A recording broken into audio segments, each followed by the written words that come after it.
Because these kids are like to coordinate or iron their clothes. Exactly, it's a coordinate. You see the mushroom? I got the mushroom jacket, the mushroom belt, the coordination. Mushroom. You ain't remember the movie? I literally just quoted it. Right. You ain't do the movie with Eddie Murphy in it with Halle Berry. Ain't that Boomerang? Boomerang. Okay. Oh, bro, I ain't even gonna stunt with you. I ain't seen Boomerang enough to quote Boomerang. I ain't gonna lie. I only saw it I once. seen Boomerang probably 4 or 5 times in my entire life. I don't know why. Are you serious? Boomerang is not a good movie. It's hilarious, bro. We can admit that Boomerang is not a good movie. Eddie Murphy says Boomerang is not a good movie. I don't care what he says. I don't care what Eddie Murphy says. It's black culture. It's black culture. You got to see it. It's in the realm I've of seen it like 4 or 5 times. That's not enough to quote it. Then you would know the mushroom. You gotta have the mushroom. You gotta coordinate. You gotta coordinate. I mean, people also didn't like Pluto Nash. I thought that was a good movie. Pluto Nash is terrible. I thought that was a good movie. I ain't never seen it. I'm gonna rock Never with seen it. you. Never seen it. You threw me way off with that one. Praise that show was good, man. It's your boy Pat the Designer back at it again. Appreciate y'all for tuning in and showing love as always. We got a squad in the building. Yeah. As always, Mr. Media himself, Jordan JC, hi. Mr. Drew Better. If you knew better, you do better. What was that? Say Why'd you say hi like that? That must say hi. Hi. Mr. Drew Better. If you knew better, you do better. Say who better? Nobody, bro. Of course, the pettiest man alive, Mr. P Kid. Clear in eyes. the building. Hey, we got questions. right. Talking about conspiracy theories. He said, Hey, Jay Real in the chat, he said mushroom shirt, mushroom jacket, mushroom belt. Come on now. coordinate. Come on now. Hey, Y'all man. tweaking. As always, man, we appreciate y'all for rocking with us, man. We got a lot to get into on today's episode. Got to talk about, listen, I mean, like, the Chicago Bears have chosen a direction here clearly in the offseason, but is it going to be the right choice overall? Going with the amount of youth that we're believing is going to end up on this defensive line. We got to take a look at that. We can't have a episode of a Chicago sports show and not talk about the Bulls front office search beginning.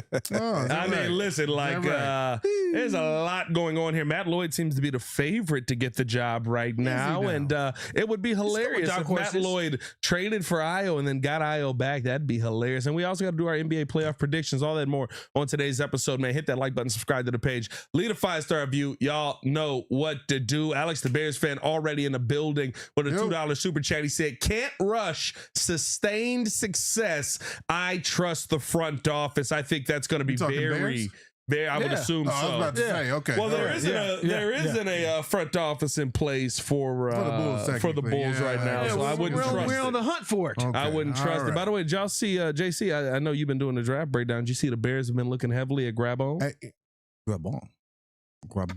yeah, I like the name. I ain't gonna lie. Grab on. You like that name? You like the name? Like grab on. Did you see that? Yeah. They've been looking heavily at Grabon. What are you about to say? Grab on these nuts. Okay. All right. I said grab on these. All right. Shout out Dan and Rossini. Listen, let's It's a great transition. Jesus. Let's get into the show, man. Listen, I think it's very interesting because we're going into this offseason. We're going through the process. We are 10 days away from the draft being here, and the Chicago Bears have an opportunity to do something, to take a chance on something here that a lot of fans normally probably would look at and say, listen, like, this is probably not the path you want to go. They're going with a ton of youth. You would assume on the defensive side here, on the defensive line, especially. It seems like, you know, the draft is going to be their way of facilitating, fixing this defense. But there were a lot of really good names out there this offseason. I know they got some money, right?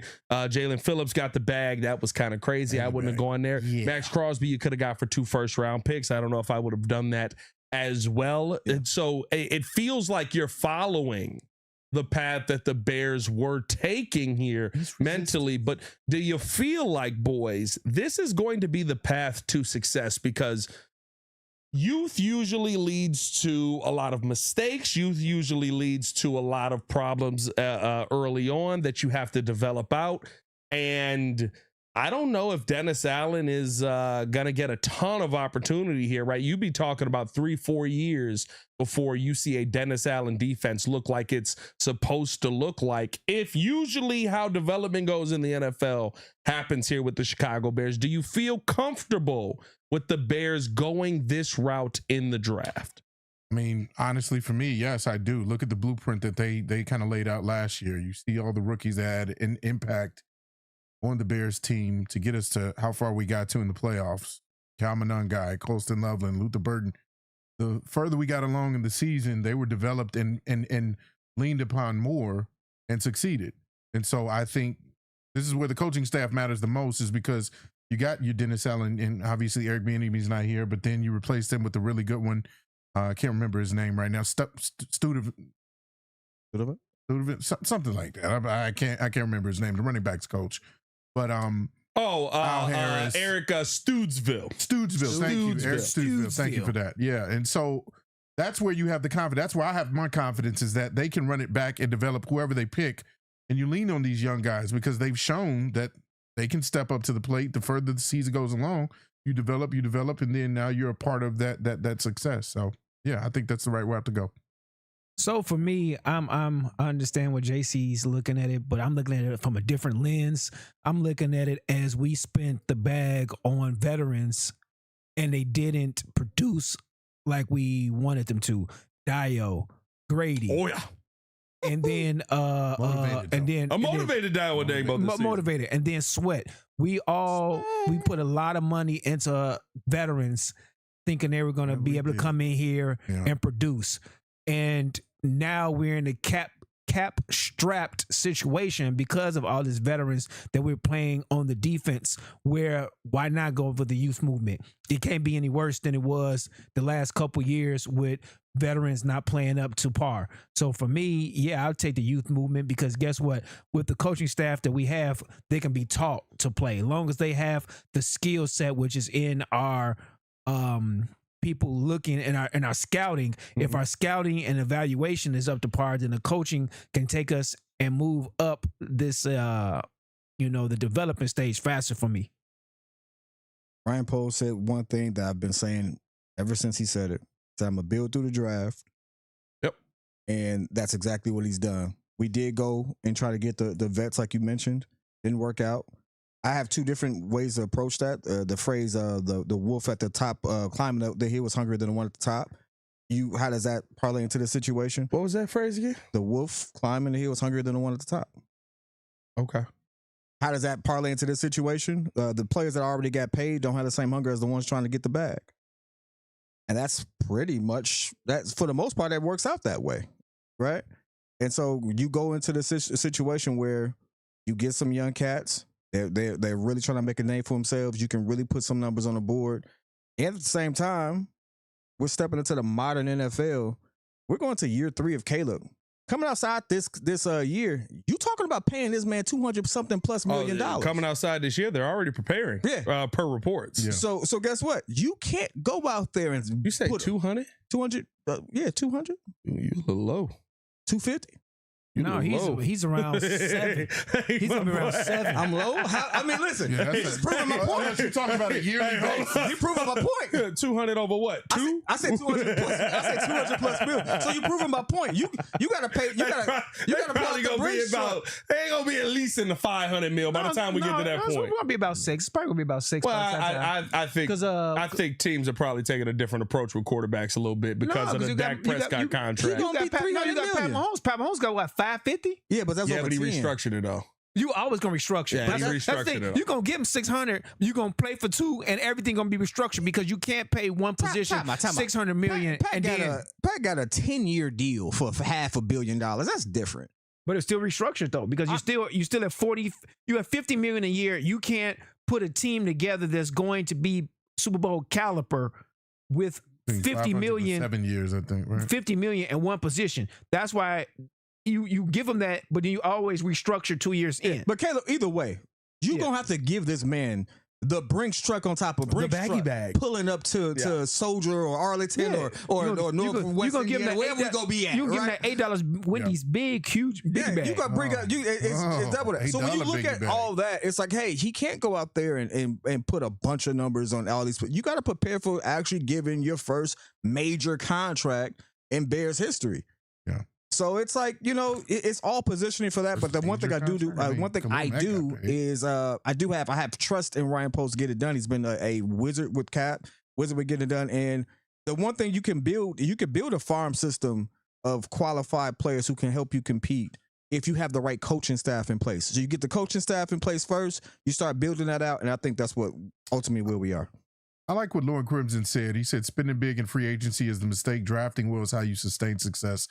I'll go off of that because, I mean, when we spend big in free agency, when we got names like Khalil Mack and, whoever else down the line, it was exciting, right? It was like that filled our excitement meter. But what did it do in the long haul?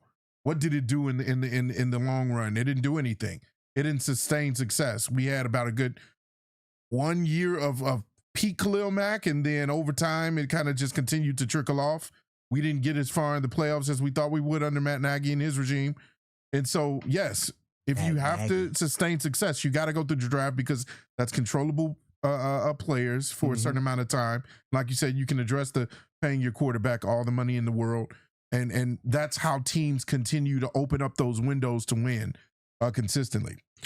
Yeah, listen, I mean, I look at this in a kind of in the sense of I don't think it's the wrong thing to do, right?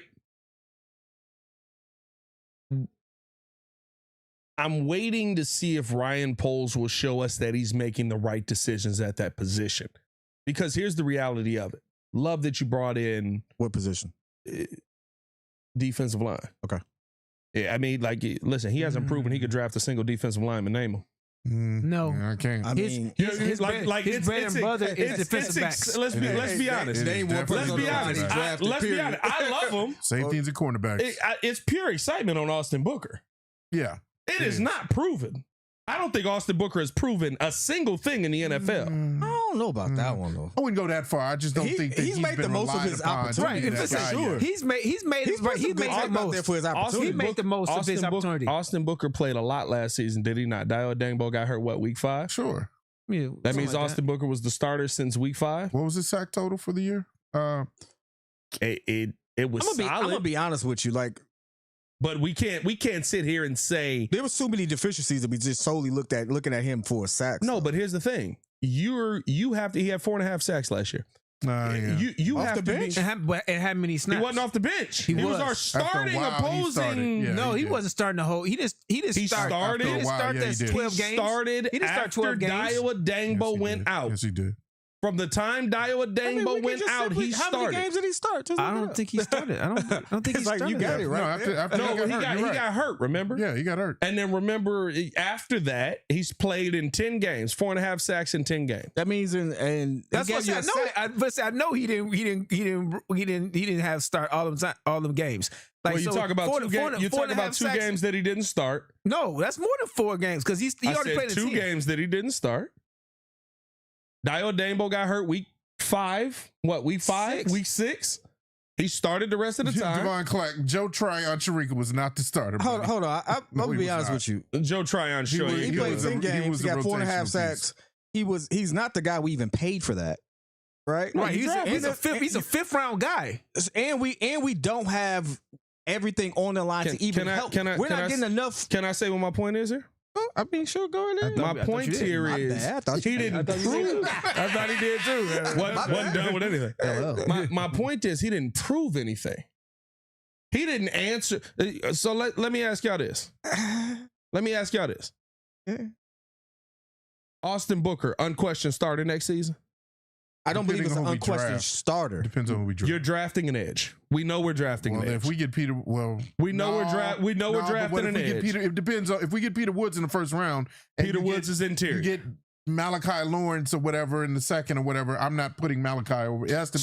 So you think the second rounder is not higher on the depth chart when the season start I think he has to prove himself. Just like Ben said, anybody has to prove himself. You're not going in. You're not going in. You don't prove yourself. Hold on. And so here goes my point. If your second rounder ain't higher on the depth chart than the dude that hadn't proven himself with 10 games to play, by the way, the dude that I wanted the Bears to draft over the stupid punter that we got, you watch it, then you probably didn't do it the right way.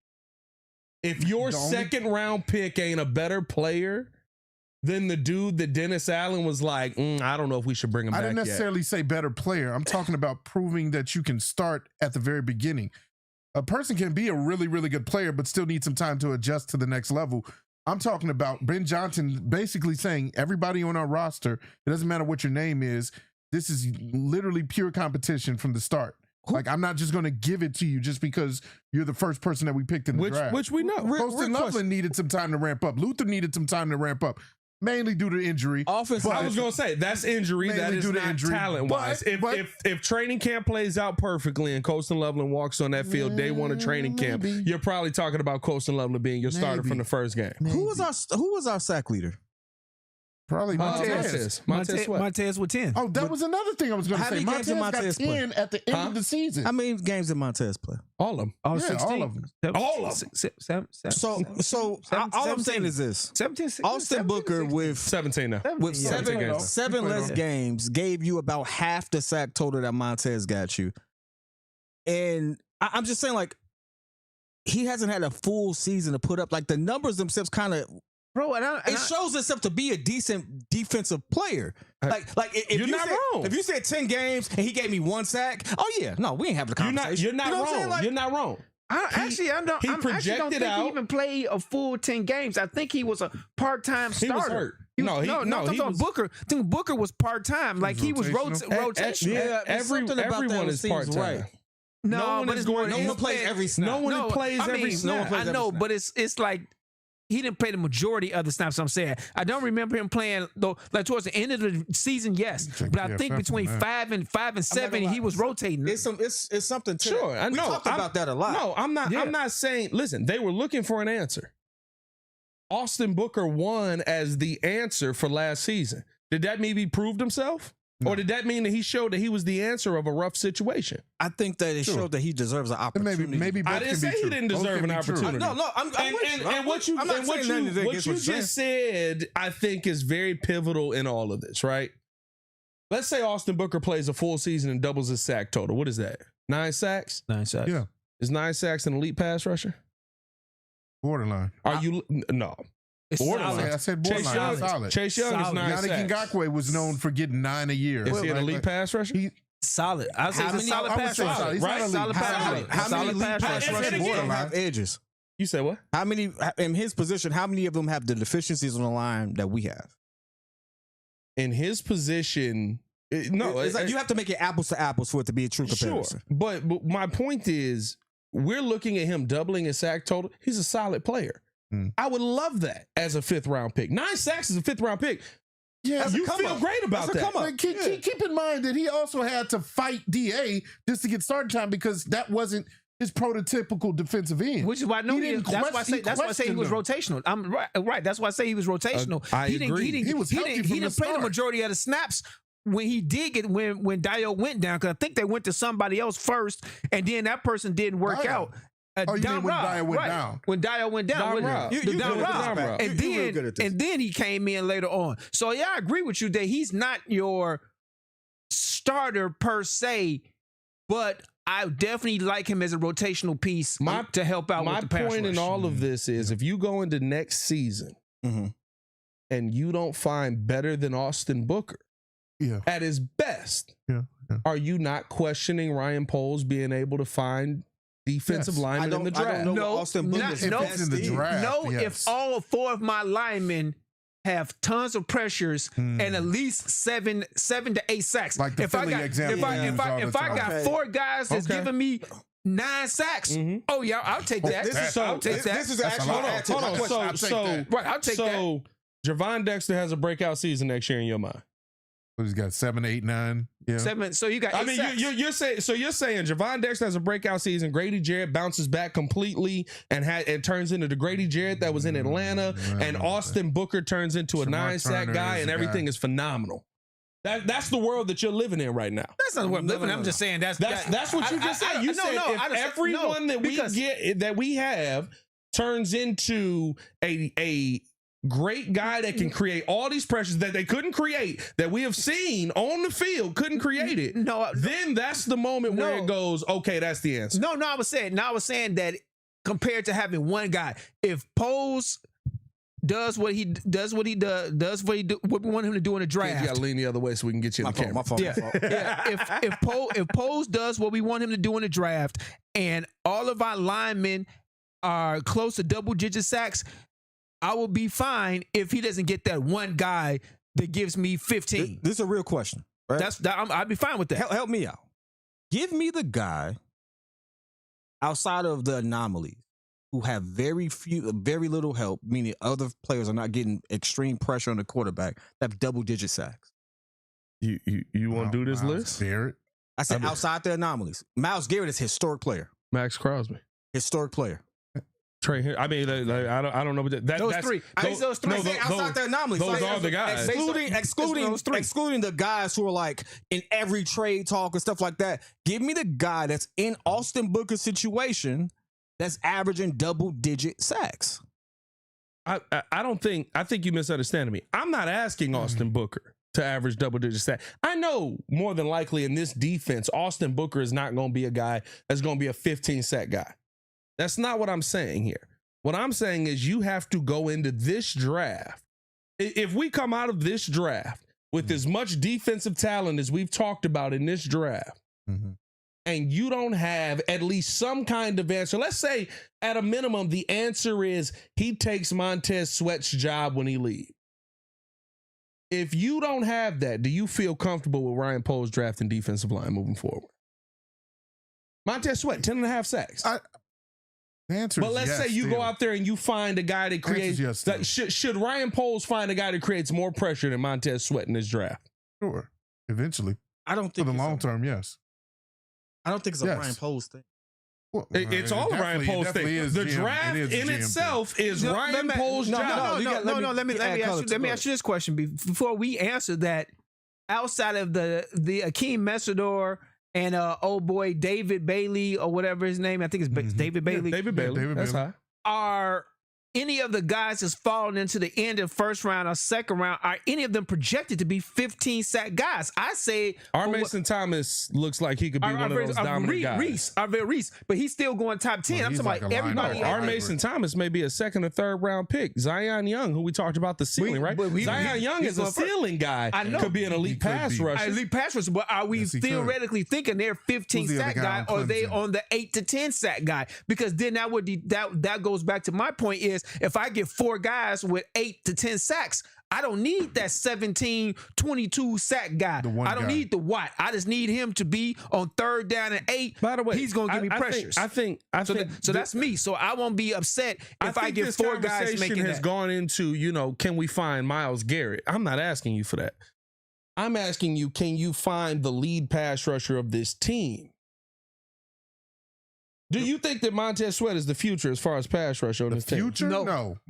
So you need to find Montez Sweat's replacement. Is that in this draft?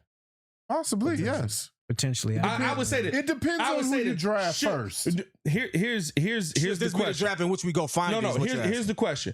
Do you think that this is a draft where there is a player that is better than Montez Sweat in it where the Bears draft? Yes. That face is all I need to know. Within the our job is now on Ryan Poles to find that guy.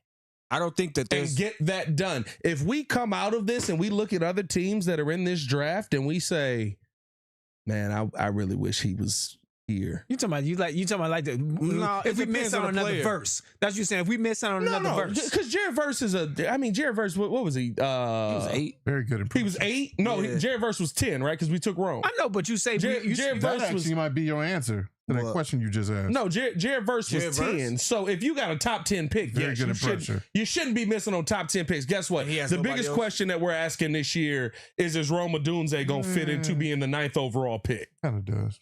Right? That's our biggest question. But Jared Verse is a 10 sack guy. Yes, so that's what I say. So that's the same thing as Montez. So that's what I say. You basically saying we can't pass up another. Jared Verse hasn't had 10 sacks yet. No, I'm talking about the potential. Jared Verse is an elite pressure guy. Yeah. That's what I'm saying. Someone who affects every play. Like the thing with Montez is Montez got 10.5 sacks last year, right? Can we probably agree Montez is the worst double-digit sack guy in the NFL? Yeah. He got it late because he doesn't get. To me, he doesn't get pressure. He's either feast or famine. He either gets a sack or he's stopped at the line. We also talked about the scheme though with Dennis Allen not really peeling your ears back. You're really setting the edge and waiting for things to happen. Like I'm gonna just say Jared Verse got 4.5 sacks his first year. You said what? Jared Verse only had 4.5 sacks. Hey, bro, I would take Jared Verse in a heartbeat over anybody on the line. But that is the conversation, right? It is sacks are great, right? Montez Sweat had 10.5 sacks. We're all sitting here looking to replace him, are we not? Yeah. Those sacks weren't impactful, by the way. No, I wasn't necessarily replacing him. I wanted somebody to be on the opposite side so I could really see his potential like it was when he was in Washington. When he had Deron Payne. He had a whole bunch of guys. And Jonathan Allen. Chase Young. And he was getting pressure almost every rip. He was getting the pressure. I want somebody on the opposite side of Montez so I can see if he's still that caliber player and we just had so much of deficiency on the other side that he was basically running 1-on-3 with a chip all the time. But let's be realistic. At 30, you're not going to be that guy. No. At 30, you're never going to be the player you were at 22. Correct.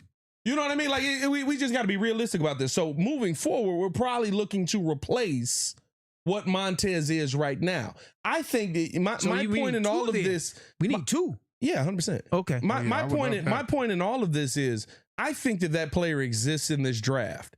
If we get to a point where Ryan Poles can't find that player in this draft, where literally everywhere we look at him. Look at him. He should pressure the quarterback. He's going to be there. Like there are teams that are looking, and maybe not saying there are superstars in this draft, but they're saying these are pieces you can build a dominant defense with.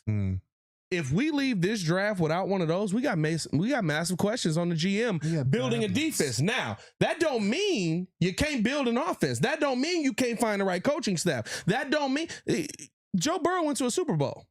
Their GM can't build a defense at all. In fact, hates the defensive players that are talented. Oh God. So I think that goes back to my question then. So are you okay with four guys getting 8 sacks? 8 sacks? Well, listen, if you got 4 guys getting 8 sacks on the defensive line, you built the defensive line. Right, but you said you wanted this massive, pressure guy. I was gonna say, where we going with that, Drew? I had questions. I got massive what guy? You know what I'm saying? But would you be okay if we get, because this is not a superstar draft, it's a bunch of quality good players. Well, not where we so are. for me, right outside the top 7 , it's usually precipitous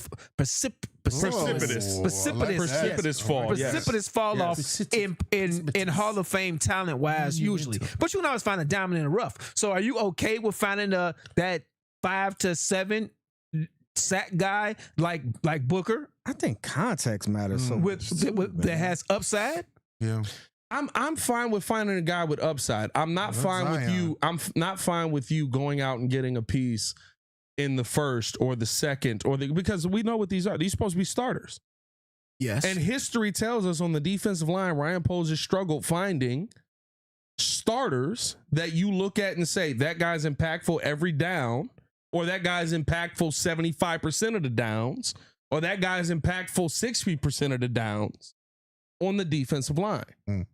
I think if we left this draft, and just being realistic on where we are or who we are, if we left this draft and Ryan Poles left with a first, second, or third round pick that didn't impact the defensive line at all, we'd be pissed. Yeah. Correct. Because that goes back to those days when we drafted. And I'm not talking Michael about Haynes. And I'm not talking about minimal what's impact. The guy Gilbert that jumped out the pool? Jerron Gilbert. Right. Yeah. We drafted another guy that was who was another end that we drafted. Take your pick. Yeah. As good as we've had is as bad as we've had, right? Like I'm not talking about guys that are rotational pieces. In the first, second, and third rounds of this draft, you should be able to find something that makes an impact on your line. Yeah. You're right. But I think additionally, Peter Woods may be a second rounder, which is crazy to say. It is. But I think now the difference that Poles, we're hoping that Poles will draft someone quality is because he has quality people in the room with him. You have a competent head coach. Yep. You have a competent defensive coordinator who was also a head coach. That was a head coach. That, and in addition to having different scouts now that will probably give him better information so he can make a better choice. So I think the collective is better than his first couple years. Mm-hmm. So maybe he swung and missed before, but now because he hit last year, is this the new Ryan Poles, or potentially for him to revert back to how it was when he first got here? Let me ask y'all the opening question so we can move on and get to some of the other topics we have. Hit that like button if you have not done so. Subscribe to the page, leader. I ain't gonna lie to you. We having such a great discussion. I really do feel that way. But we previewed them, so we're going to talk about them. But I really, really do feel that way on forget the other topics because I think this is a good one. Yeah. And listen, this next question may take us into 40 minutes, and then we may spend 10 minutes on the Bulls front office. It is what it is. Do you feel like, and I want to go down the line of you guys here, do you feel like saying we're going all in on youth, we're going all in on this draft? Because that's essentially how Ryan Poles has moved this offseason, which I ain't gonna lie, for lack of a better term, big balls GM. Yeah. That's a big balls GM. Hey, I effed up on the D-line. I effed up on how I moved in free agency. I effed up on the amount of money that I spent last season on this line. Mm-hmm. I'm going to fix it in the draft. Do you think that that's the right call for Ryan Poles going into this draft here? Is that going to be the answer for an offense that we feel, and listen, it may be different when we get to the season, but an offense that we feel is going to be a playoff caliber offense, dare I say, an NFC championship caliber offense as they head into their second year of this offense? I'll keep my answer short and to the point. Yes, because you have a GM who, again, like was already said, he's paired up with some really good brain trust in the coaching staff, and that's what matters the most. And then I feel like Ryan Poles is learning from his mistakes, and that's a good GM when he could admit that, okay, I didn't do it right the first time, the second time. Now, process is getting better, and you've seen, like I said last year, the young guys impacted our team. I think that's how you do it. Move. For me, I believe yes, because you can't double down, because he spent a lot of money, as you says, on the line, on veterans, and he wasn't going to be able to double down his money and get this in. And because what if it didn't happen? Somebody got hurt again. So the best way is to get the youth movement, because you have more bites of the apple. Yeah. I thought there was more going to be there. I'm not going to lie to you. Sorry. How he ended that, I thought there was more coming. Am I wrong on that? No, I was listening. We were short to the point. So Where did I be short to the point? Yeah, that was just me. Copycat league. Defending champs right now has one of the youngest defenses in the league. Average age is 25, 26. Yep. Look at what they were able to accomplish. Look at what they were able to do. I believe, Kobe coming from that brings that championship experience. So you have a young player who's also a vet and Super Bowl caliber, plus Super Bowl winning player coming in to help, define and build out that locker room for that room there. You also brought in some other veterans with championship experience to help with that young group. So you start building up this farm system. I think it's all part of a process. And I don't know if I don't look at it the same as like, you say big boss GM, like I think that's just the way the league is going, period. You see what works, you see what's happening, you see the amount of money that the Seattle still has in cap because of how they structured everything. And you go, hey, that I have an opportunity to replicate that. Yeah. I'm going for that. I think that's just what every couple years the league goes through, that cycle of just seeing what works, copying that, and just exhausting that until, something else comes along. So I think it's just part of the course, to be honest with you. To me, it's the right move. I question if it's the right GM. Ooh. No, I'm Poles we trust anymore. Oh, wait a minute. I mean, listen, Slanderous. Right. Hey, if listen, we're being you can't honest, talk about your brother like that. if we're being, that was crazy. If we're being honest, when has it been in polls we trust on the defensive line? And polls we trust has been on the quarterback. Yes. It has been on Safety. wide receivers. It has Correct. been on DBs or cornerbacks and safeties. Correct. Maybe you can throw linebacker in there. Name me the D lineman. This is the change. This is potential for the change. And so that's why I say I think there's a lot of pressure on this draft. I think that there is a lot of, if he can't find the answer in this draft, I'll say this. I don't look at the Rams GM as he can go out there and find everything. I think he's been phenomenal at facilitating trades that have allowed him the time to figure certain things out based on who's coming in there. And realistically, it's Sean McVay, right? But I look at that and say, right, you can make a mistake. You can have somebody who might bite a chick in a bar. But if I got Devontae Adams, it don't matter. Right? You can have somebody who can lose the Super Bowl in Jared Goff. But if I go out there and I trade for Matthew Stafford, it don't matter. Right? Like there are certain, like and maybe the Bears are in that situation. I'm not saying they're not. But I do think that this draft will set the precedent moving forward on, okay, he's not good at this. We need to find another way to do it. Because the other thing that we can be realistic about, he also hasn't been good at signing defensive linemen. He also hasn't been good at trading for defensive linemen. Like this, it's not like there's a good defensive lineman road that you can look at Ryan Poles and say, well, this is the avenue that he actually is really good at this. Yeah. And as good as I'll say this, as good as he was on the offensive side, that's what I need him to be on the defensive side. And you put yourself in a position where you're not going via the draft, where you're not going via free agency, where you're not going via trade, you're going via the draft. So now when we get into this season, if your defensive line looks subpar, I'm not going to look at Dennis Allen and say, DA, you effed up. I'm going to look at Ryan Poles and say, well, you've been here 8 years and I ain't seen a good defensive lineman that you brought in yet.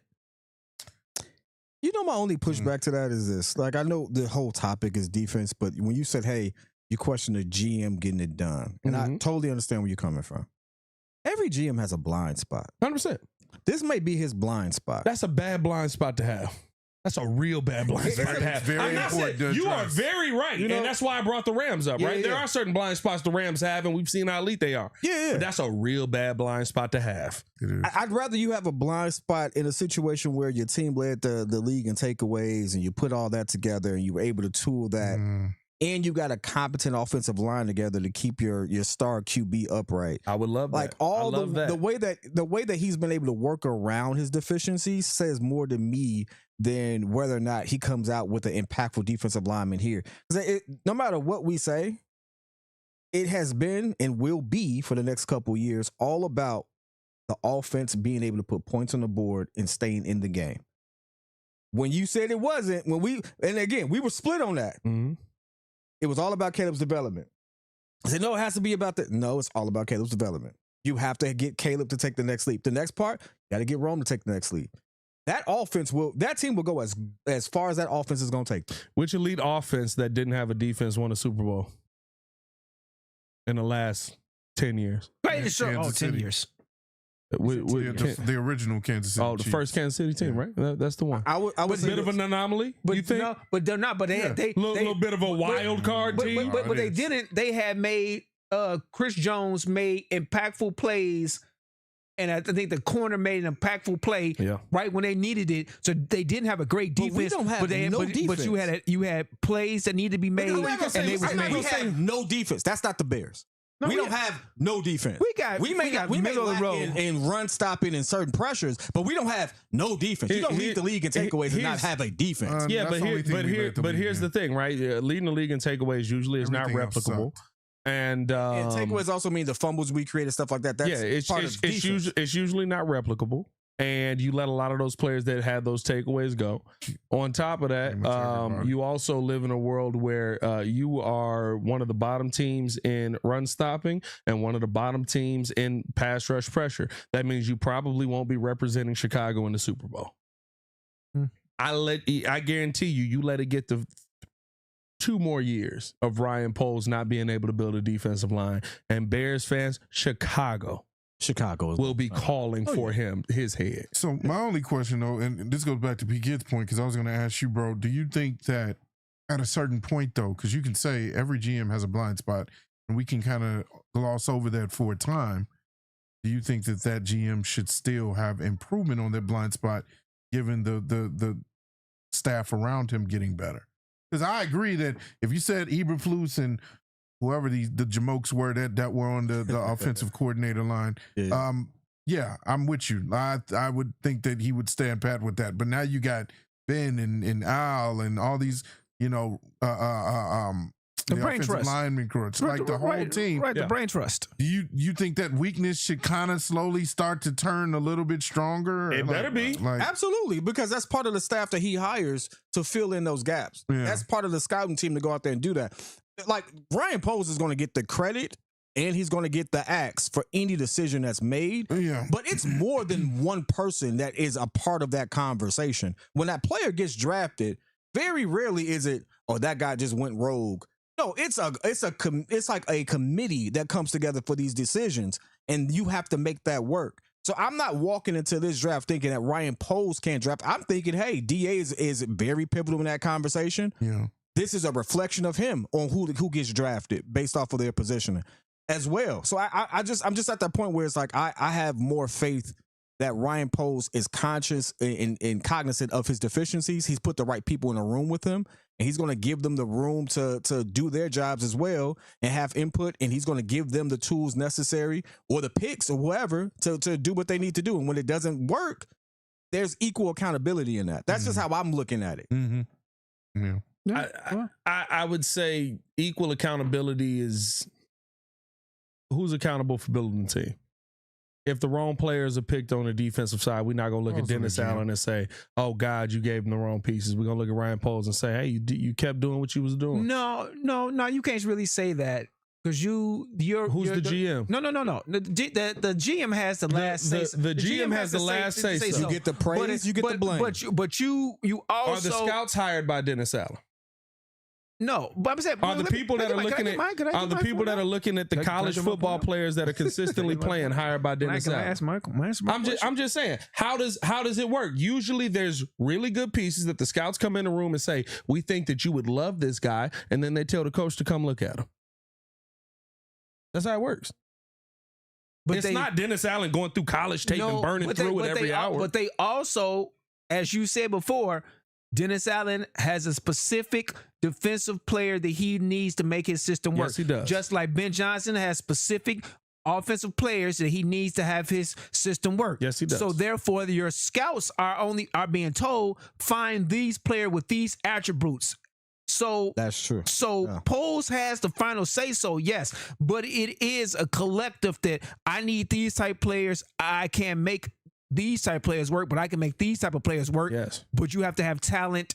And this goes where the brain trust, like I said, comes together like Voltron. So if you ain't coming together, then you're not going to win. And yes, the DC and the OC have input on those staffers. I'm letting you know what kind. Well, I mean, Ben Johnson is the one that is, but yes, yes, Dennis Allen is saying I want a 6'2" between 6'5", 260 pound to 280 pound defensive end.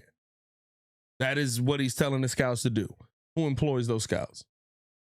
The GM. Who gets fired if those scouts don't find those players? I don't know if the GM. Most times. Because we switched GMs and still had some of the same scouts. But that depends on if a scout is really good at finding that position, right? Like if Ryan Poles got fired, I would expect the DB guy to stick around.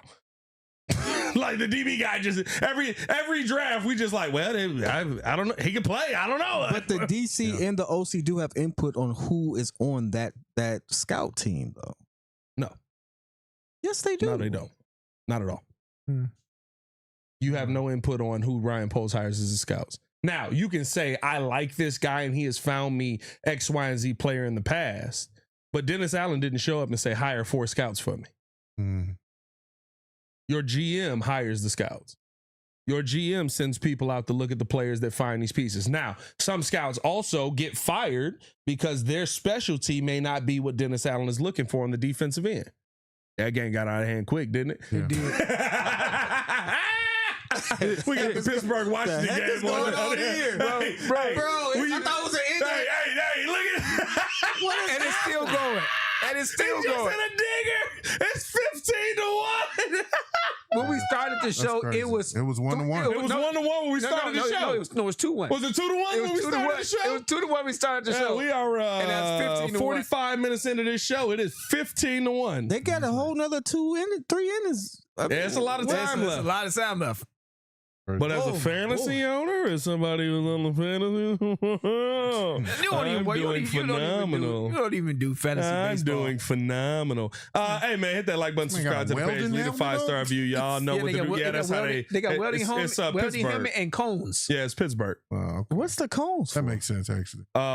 Pittsburgh is the steel industry. Yeah.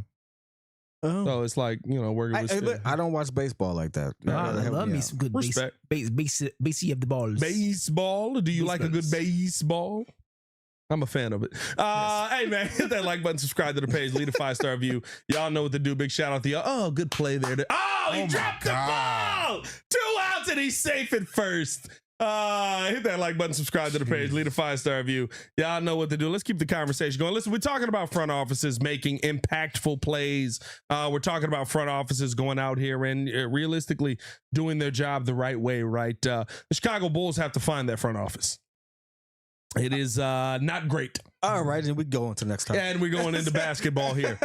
So I'll skip it the WNBA after that. I thought you just what nice. you doing, dog? We know what that is. I mean, you should just Listen, there's a new era here in Chicago that listen, if you're a GM, you should feel good about. I mean, you got possibly 2 first-round picks if the Portland Trailblazers win clapping the clubs. in what you got? What'd you see They're there? clapping the cups. Oh, big shock. 22? 12-2. Oh, I thought you said 22. Wow. Oh, yeah, the Cubs suck. When you look at kind of the GM situation here in Chicago, I mean, like the Bulls have a great situation here. 2 first-round picks available to them. I would also say that they have 2 young, talented players in Modest and Josh Giddey. JC would say 3. And Leonard Miller. JC would say 3 young, talented players, including Leonard Miller in this. I don't know why he's all. And a motivated. Leonard Miller there. Yeah. Anthony Simons, if you will. Anthony Simons, the only player on this team I'd like to keep. That is true, actually. Yeah. Oh, the guy wanted to keep got traded. Yeah, that's how it goes. Io. And that's why AK is no longer here. Trade every day. Boys, it seems like Matt Lloyd, who fleeced AK on the Io DeSumo trade, might be the favorite to land here in Chicago. And remember, Io's a free agent, so maybe he just convinces him, come on back home, Io. Do you feel like this is gonna finally be the time where this Bulls team finds a way to get it right and finds that GM that changes the direction here? Or is because of what Michael Reinsdorf said with Billy Donovan, are the Bulls, at least in mindset wise, right? Are the Bulls heading for more of the same? Once again, I'm going to keep my answer short. Bulls suck. So anything that they do, it gets tainted. And again, I think the problem is the leadership at the top. Yep. I told you already. I had no confidence in what Michael Reinsdorf said. The fact that you're already kind of stunting the ability to have someone come in, but they gotta like Billy. That already. Now Billy may be leaving, bro. Like no matter what, Billy may be leaving. They might be trying to entice him for a front office position. I kind of do hope. You hope. I wouldn't be mad at the front office, Bill. Yeah, sure, maybe. But that's my thing. Is whoever you bring in here, sure, because we thought that we had the answer in AK. Yeah. When he came from Denver, and he's like, "Oh, look at this! He got Jokic in the second round, and he found Jamal Murray, and now they won a championship." Pass me that PlayStation controller so I can cut on a game that matters. What are we doing? So for JC, me, pass me that PlayStation controller so I can cut on a game that matters. Okay, just one of them. Thank you. Anyway, like you were saying. Cut me up. All right. Shut up. That's actually all I had to say. All right. Back to you, Drew. For me, we have a good collection of talent that a GM, a quality GM, could mold into not a championship team, but one that actually can compete with the right draft picks coming up, and especially if we get one of those top 5 guys, we should be able to do something pretty good. But for me, it goes to ownership. Like, I don't trust the Reinsdorfs anymore. Ever since they forced Mike out and they stuck with Pax too long, Gar Foreman for too long, they kicked out Tibbs because they couldn't get along. So it's basically management until we get a new ownership. I think management, even if you bring somebody in, they're gonna have their hands tied, so they're not gonna be able to do what we need to do to be a top flight organization anymore. You know, there was a 6'2" tall glass of water that's walking into the gym named Rakia Jackson, and you know she's going to be setting the city of Chicago ablaze. You know, so I think that's the route we should be going. You know, Rakia Jackson is hey, listen, the Sky has the baddie team going on right now. You know, I'm trying to talk about something that matters, Pat. Skyler and Rakia will put butts in seats. No, wait. That's really good. I'm sorry. Hey, listen, we got to talk about it. All right, we don't. We don't have to talk. We don't have to talk. Oh, I thought you meant the Sky. Oh, dang. Oh, I was talking about the Sky. The Sky matters. But seriously. Billy was not the guy. I said that 2-3 seasons ago. Mm-hmm. Even with the talent that we had, the utilization of it, and stuff like that, it just didn't work. And it's okay for us to admit that it ain't worked. It didn't work. AK, it didn't work. No. So, like, I'll be honest with you, ain't nothing gonna change until the coach is done too. You gotta clean house completely. 100%. You can't sit there and leave a little bit of the infection. You gotta clean the entire wound. And so at this point, I don't care who they get if the head coach is not one of the first things that get considered. Because even how he utilizes Montes at times, I am confused. I'm confused on the development period. I'm confused on our shooting. I'm confused on a lot of stuff. I think under Billy Donovan, you said this is the first time the Bulls had a shooting coach. Well, it's the first time in NBA. Oh yeah. But see, this is the but difference. He's responsible. Most NBA teams don't have shooting coaches. I think a third of the team has a third of the teams in the NBA have shooting coaches. Most NBA teams don't have shooting coaches. Our player development has been poor. Name the last Chicago kid that was developed. Ayo. Kobe White. Kobe, I do not think you just don't like him. But we can't say that he didn't develop. His development was really slow. No, they just kept changing his position. So I think that changes your development. But we can't say that Kobe White didn't develop here. We got a top Chicago. 5 pick. That man is mid. That man is cheeks. I'd say Modest is top 5. Patrick Kobe White Williams. Oh yeah, he sucks. Hey, listen. No, listen. He's historically bad. No, this is the difference though. Sometimes guys just suck. Look, you could have picked from anybody in that draft. Some guys we wanted him to be good so bad we named him the Paul. I didn't. It was too early for that. I didn't name him that at all. It was crazy. Hey, we wanted Zach LaVine to work out so much. We got a veteran who was trying to revitalize his career at the same position and said, make it work. Yeah, it's bad. It's just bad. I would say this: the opportunity is there for you. Whether they take advantage of it is the question. You got 2 first-round picks, possibly if Portland wins. At a minimum, you have a top 10 pick.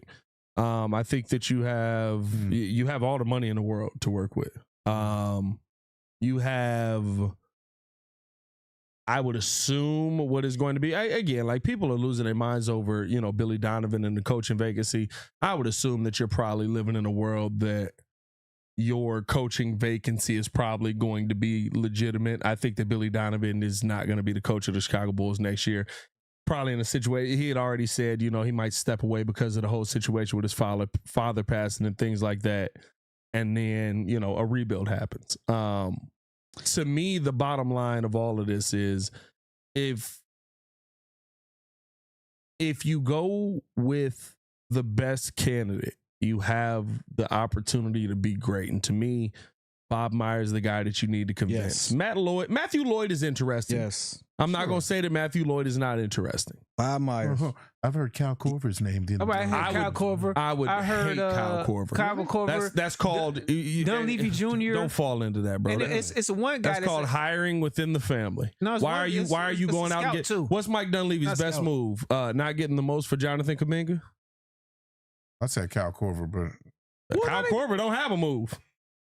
Kyle Corver not a GM. That's why I give it a chance. You never know. Sometimes you got to start because they also talking about interviewing some agent to potentially be the GM. Would you rather have a guy that has already had success, or would you rather have a guy that is Bob's not coming here. Bob is not coming. We don't have the right ownership for Bob because Bob is going to be like, hey, bust open that wallet. I think this bust that wallet open. Yeah, no, I think bust that wallet open. I think this is what's interesting though. We don't remember the Bulls going into the luxury tax when they were in a winning position.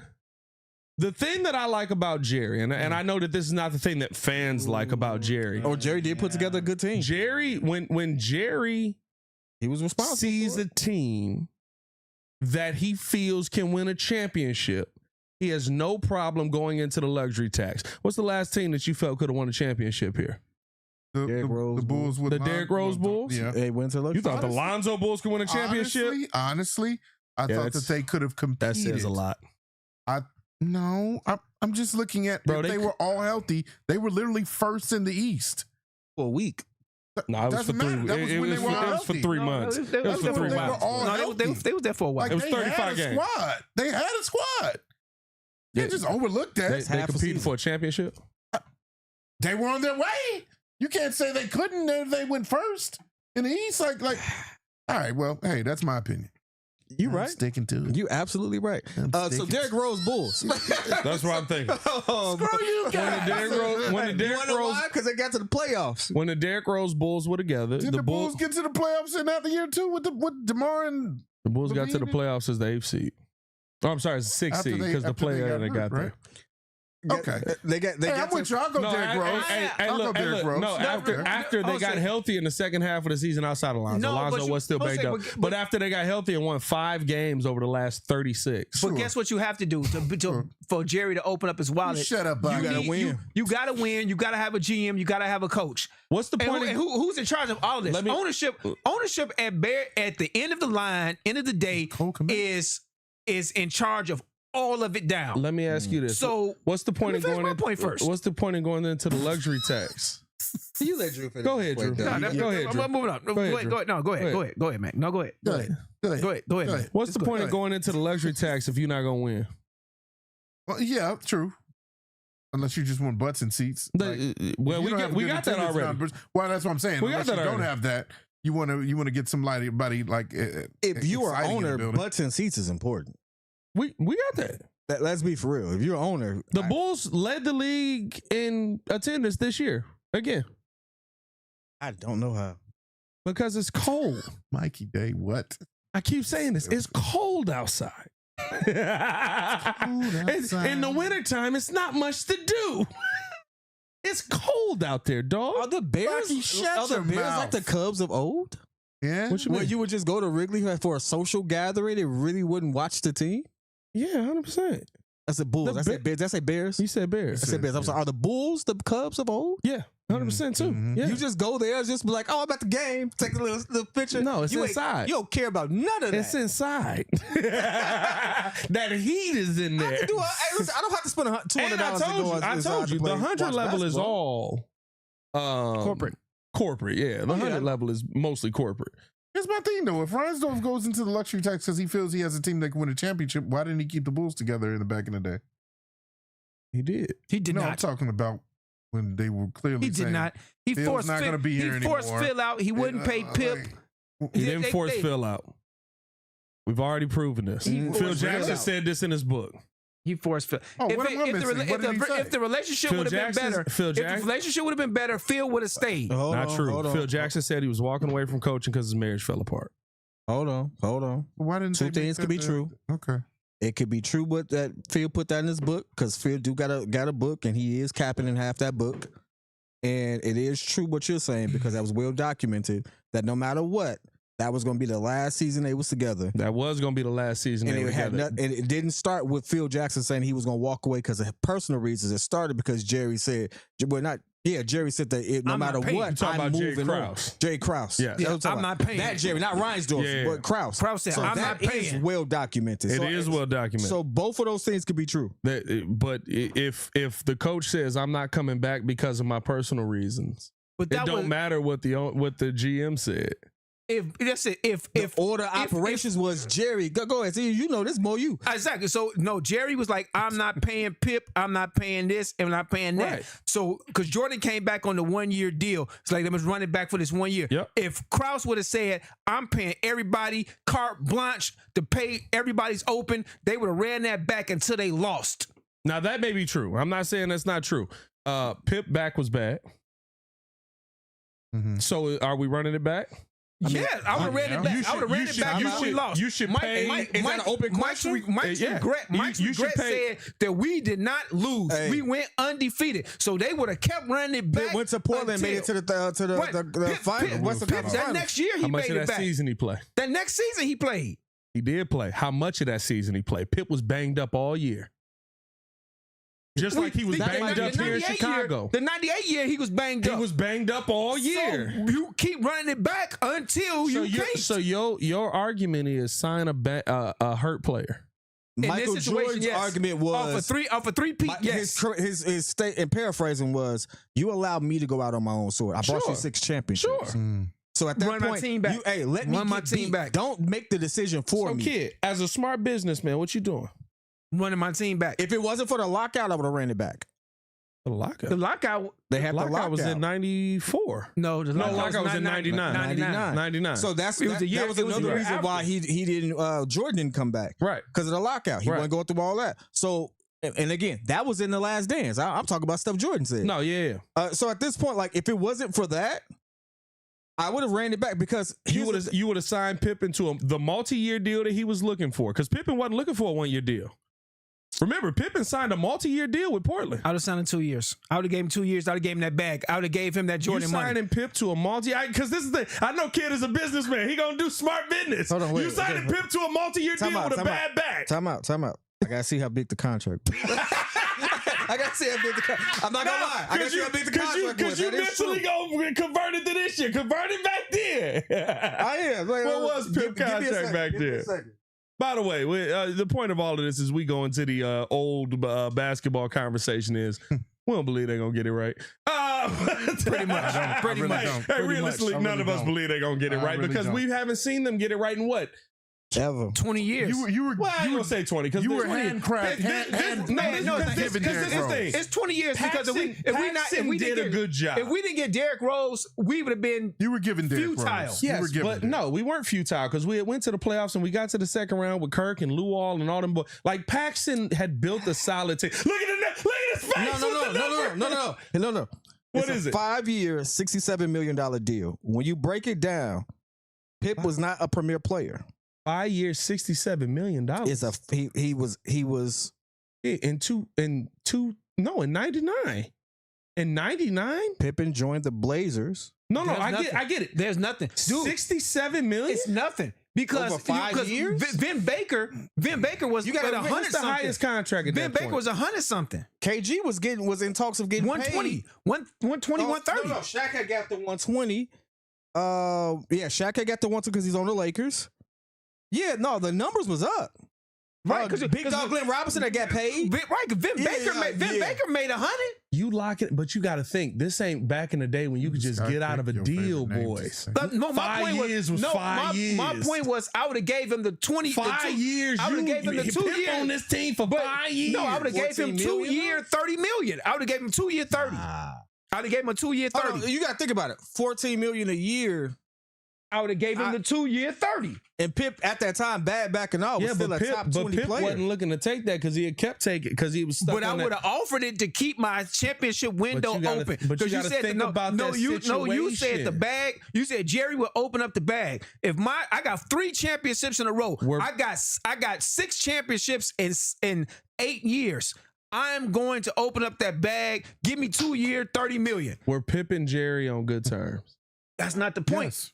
That's not our point. That's not my point. And Jerry Krause No. were not on good terms. No, Pip and Jerry were not on good terms. Oh yeah, Pip and Jerry Reinsdorf have always been on good terms. Well, they might not be now, but who cares? Like Pip tweaking now. He on Mr. Pip. No, Krause. Pip and Jerry Krause were not on good terms. If I come to you and say, "Hey, I'm gonna give you less than you feel like you worth," you're probably not taking that deal. You saying, "I'm gonna give you a 2-year, $30 million deal." Pip probably gonna look at you and be like, "Give me the 6-year deal," or whatever the max was back then. But also Pip screwed himself many a times before because he had to take care of all his people in 100%. Arkansas. That Krause told him, "Hey, yo, don't take this deal." Krause told him don't take the deal. So how much was it? No, I thought Reinsdorf told him don't take the deal. Reinsdorf told him don't take the deal because he knew it was coming TV wise. How much was it year over year that Pip was making? $14 million. 14.8. $14.8 million. The NBA average contract was $2.5 million. Would you say that extrapolating that out, that's probably a big contract for that time? Sure, but I think he still thought he was getting fleeced. I'll say this. No. My point is, Pip got paid what a premier player would get paid for that era. It was $2.5 million for that era. In 99? In 1999, the average NBA salary was $2.5 million with a salary cap of $30 million per team. So he was getting half. Pip was making half the cap. Okay. Well, Jordan was making the salary cap. Yeah. Jordan was making 33. Jordan was making more than most teams. But listen to what we talking about. Michael Jordan, bad back Pippen. Open up the bag for me to continue my championship thunder. Yes. Krause did that because Krause said I can do it again. Krause whole thing was, by the way, I can do it again. He did. He have to coach up. That next team should be cold. Am I wrong? Ron Mercer? What? What are you talking about? Ron Mercer was on that next team. Ron Mercer was on the next team. But Ron Artest. Elton Brand. No, he came in 2000. No, Elton so we Brand talking was about before 99. No, Elton Brand came in 2000. Okay. Yes, he did. But I'm saying it took you years to build that next team. Your next team is Jamal Crawford. Your next team is Brad Miller. Your next team is Ron Artest. That was like 03. Your next team was Jason Williams. Yes, that also. Oh, but he got hurt. Well, yeah, we know. Yes, I'm saying though, he rebuilt the team. He have to coach up. Tim Floyd that was when you was being too cocky, which is why I always say the players matter more than the coach. But Tim Floyd have so much stuff up. But I think here's an interesting thing when you talk about GMs. Shaquille O'Neal. By the way, just to caveat that, Shaquille O'Neal that year, $15 million. Scottie Pippen made as much as Shaq did. He was coming off 3 David championships. Robinson, 14.8. He was coming off 3 championships. David Robinson, 14.8. Kevin Garnett, you came out 3 championships. No, 98. You coming to 3 championships. No. You talking about Pip? Yes. That's why you paid him that much. Pip. You paid him for his talent, his championship acumen. That's what you paid them people like that. You paying that? Here's the thing. To keep my championship window. 5 years? No, not 5. If it wasn't for the looming threat of the lockout, I would have ran that team back. Mainly because the only team that was even remotely close to stopping them was Utah. And Utah got old. And but even then, Utah got old, but Stock wouldn't leave. Stock wouldn't leave. And Carmelo was played still till 2007. It's crazy. Carmelo was still 20 and 10, easy. Yeah. But they got old because that's why the San Antonio Spurs end up winning after that. The only thing that would have happened was, you meet the Spurs in the championship. We probably have a different story about Mike's legacy, but like you probably make it back to Eastern Conference Finals. I'm not. That's what I look at. I'm not saying you can't do that. My statement is, as a GM, you paying Scottie Pippen with a bad back, the same as Shaq, David Robinson, and Kevin Garnett. Scottie Pippen with a bad back got me better results than those players at that time. Then who? Kevin Garnett didn't win no championship. In 1999, David Robinson did. Time out. We didn't say that. We said Shaq. Shaq didn't win no championship yet. Shaquille O'Neal won the NBA championship in 2000. 99. We're talking about running it back the next year. We're not talking about 2-3 years down the road. We're talking about at this point. At the point of 99, where you're going to pay Pip. In 1999, you would have paid Scottie Pippen $14 million with a bad back. Yes. to compete with David, to have the same salary as David Robinson, who won the NBA championship. The only caveat is they might bring in the team back. If I'm doing what Mike wanted, I'm taking that risk because that's what Mike wanted. And Mike has shown up with worse talent than a bad back Scottie Pippen and be competitive. They won in '98 with a bad back Scottie Pippen. I'm running it back the year again. The year before, he didn't have Pippen half that season. He won MVP. That's how he won MVP. He technically Carmelo should have won that year, but Mike won because Scottie wasn't there. I get what you're saying. You're asking me based off of how much money they were printing at the time. The Bulls was printing real money at the time. You still got a salary cap. I totally get it. You paying Scottie Pippen half your cap, and you paying Michael the other half. You know what this conversation is? This is the exact conversation that got Bob Myers kicked out from Golden State. No, it's not, because Bob Myers spent too much money and he destroyed the team. Hey, it is the same conversation because guess what? He did destroy the team. Who did he but they won one more championship before he got kicked out. So they win championships. Now the team was shot. This team trash now. Right. This is the play-in team. But was it worth it to continue and stretch out that dynasty? What was the biggest criticism of Bob Myers that year? How much he paying spent? who? Draymond? No. Clay. Yes. It's Klay Thompson. Because Clay couldn't play. Clay couldn't play.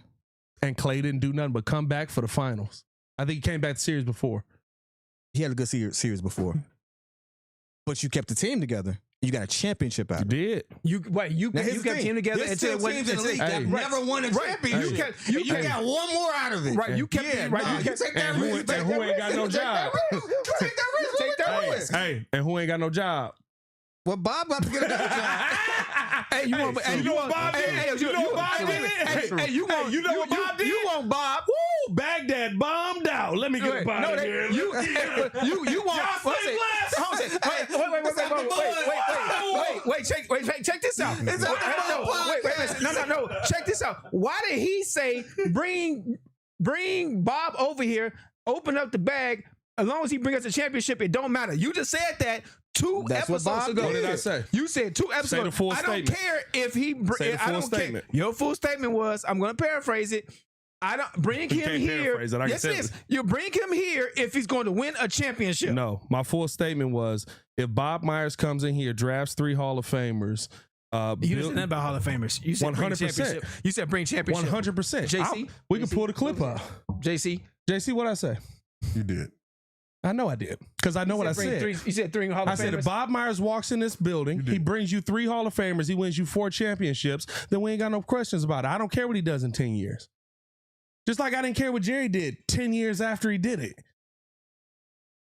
Mug's still mad at Jerry Krause for blowing the team up with Scottie Pippen with a bad back. Michael Jordan, who said, we were kind of at our wits' end, so it might have been the end anyway. And Phil Jackson saying my marriage was falling apart, so I probably wasn't coming back no matter what. But we don't want to hear that, because what all the newspaper ran back then was, Jerry Krause blew this team up. Jerry Krause brought you 6 championships.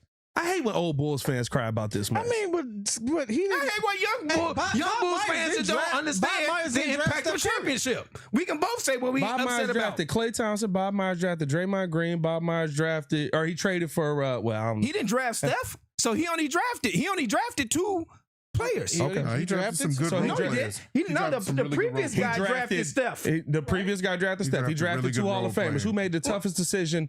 They got that run started. Trading Monte Ellis. Who did that?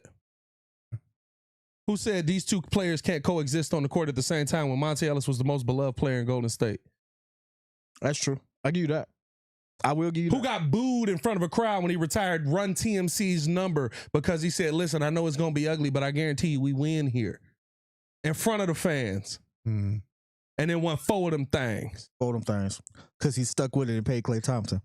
Anyway. I don't know if it was because he paid Klay. It was a whole lot of Dre in that championship. Hey, man, we appreciate y'all for tuning in and showing love as always. Hit that like button, subscribe to the page. Leave a 5-star review. Y'all know what to do, man. Hey, look, that's how bad we feel about the Bulls. Hey, bro, that's how bad we feel about this Bulls team getting it right. We went to the 90s. We said, hey, are we going to get this right? Probably not. But Michael Jordan was phenomenal, and Scottie Pippen might have needed to be brought back. Hey, man, hit that like button, subscribe to the page. Y'all stay safe out there, Chicago. Bed down, one love. See red, maybe. Peace. See red. Hey, the chat's still talking about football. Oh, they going in. That's because Jimmy Hoffa in here. Troll. Hey, you know everybody. No, I saw a comment. I saw a comment from Jimmy Hoffa that I hope. Hey, I want y'all to never let him forget this. He said, "We don't glorify Jordan Love up here. We don't really believe in him." Y'all stay safe out there, Chicago. Bed down. One love.